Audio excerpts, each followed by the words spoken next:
Hi, this is Paul from Pear Tree Education, and today I'm going to be speaking about hands-on learning.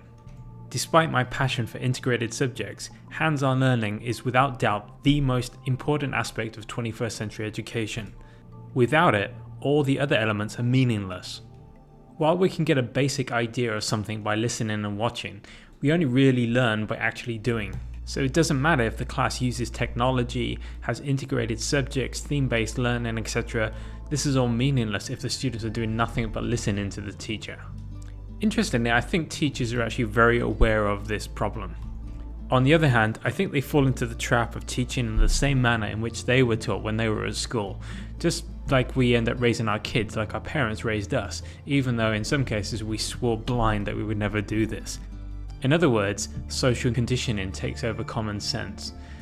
Now the thing is, if we're aware of this, we can do something about it. It's when we ignore it that we start losing control of our classrooms and end up blaming our students for being disruptive. Teacher collaboration is a great way to avoid this problem, because it's easy to identify faults in others.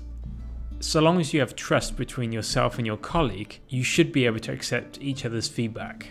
Another reason that classes are often not very hands-on is because many of us become teachers because we like being the center of attention.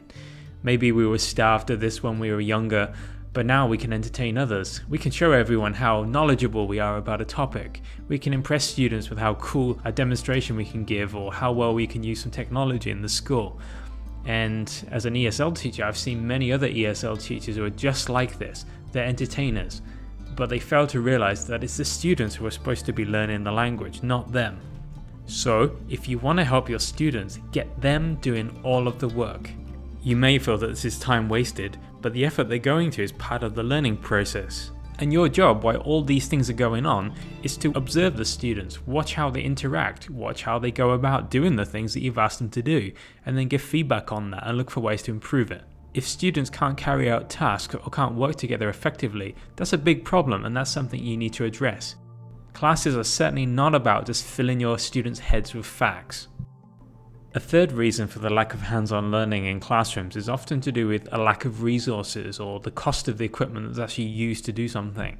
This is often the case with science classes in which there just aren't enough resources for every student to try something, and certainly not multiple times as often required to reinforce learning. While group activities can often overcome this problem, it ends up meaning that no single student gets to complete the activity from start to finish because they're sharing the responsibilities. So this isn't exactly ideal. At Pear Tree Education, we sometimes have this problem.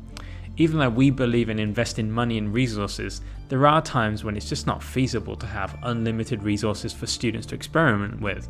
One example of this is in our salmon dissection classes. As we're studying salmon because we're trying to protect them, the last thing we want to do is carve up 100 of them. Every fish is precious, not to mention expensive, so Pear Tree students have to work together to do this dissection.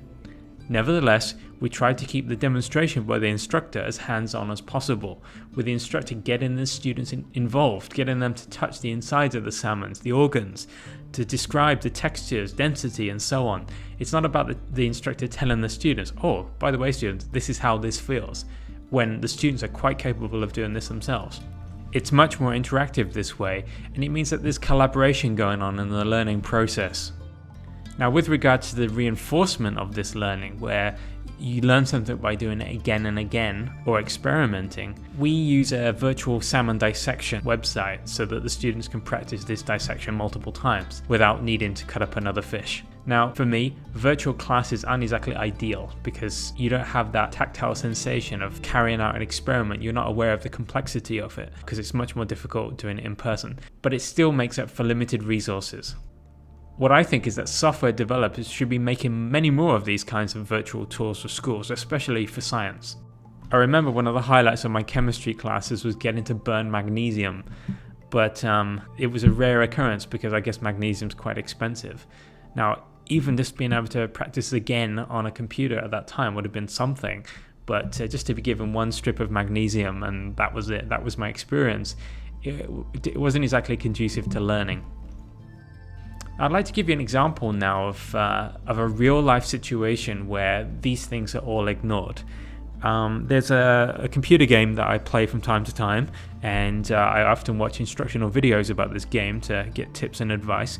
And one of them was this tank demonstration by an online YouTuber. I believe this guy is a really natural instructor.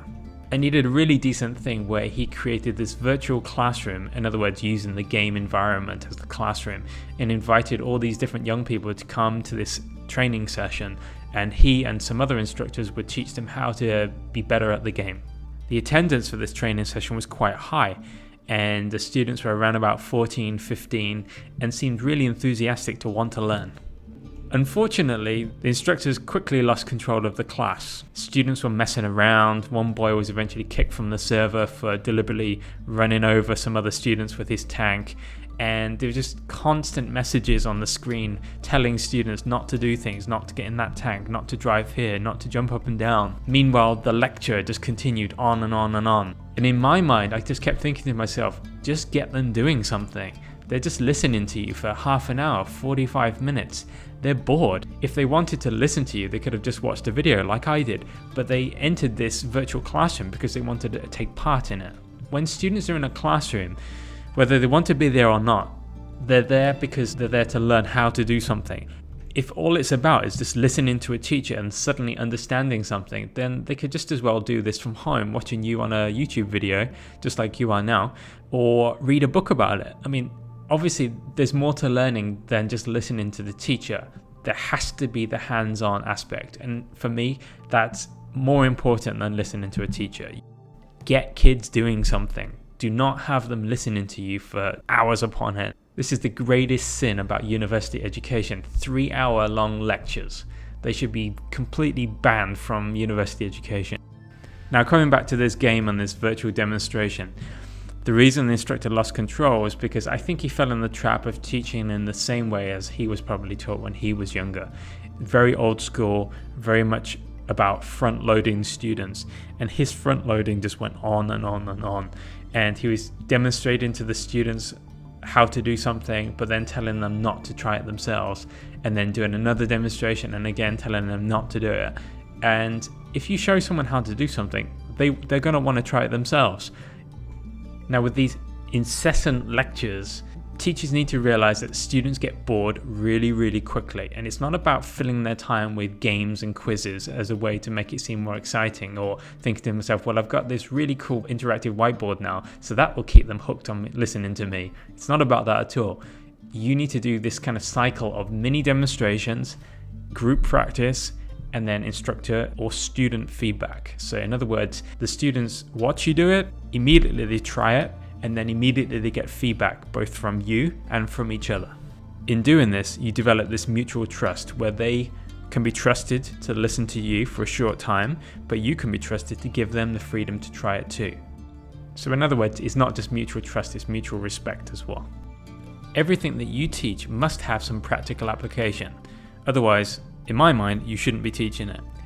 So if it does have a practical application, there should be some hands-on method that you can use where the students get to try something, they get to experiment, they get to create, and they get to demonstrate. And that reinforcement just continues, and it just makes the class so naturally cooperative.